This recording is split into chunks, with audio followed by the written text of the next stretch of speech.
Hello friends, welcome to இது என் சமையல். இப்போ நீங்கள் பார்க்குறது மிக்சர் போட ஆரம்பிச்சாச்சுன்னு போட்டிருந்தேன்லாங்க.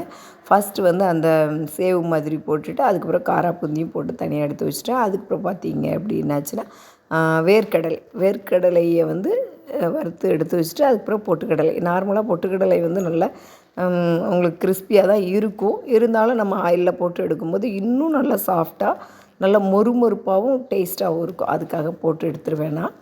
ஃபஸ்ட்டு வந்து வேர்க்கடலை போட்டாச்சு. இப்போ பொட்டுக்கடலை போடுது. அதுக்கப்புறம் பார்த்திங்கன்னா அவல் வாங்கிட்டு வந்தோம். அவல் வந்து மட்டும் என்னென்னா சூடான எண்ணெயில் போடணும். சூடு கொஞ்சம் கம்மியாக இருக்கும்போது அவலை போட்டோம் அப்படின்னா எல்லா எண்ணெயும் உறிஞ்சி ஒரு மாதிரி கண்ணாடி மாதிரி ஆகிரும் அந்த அவல்.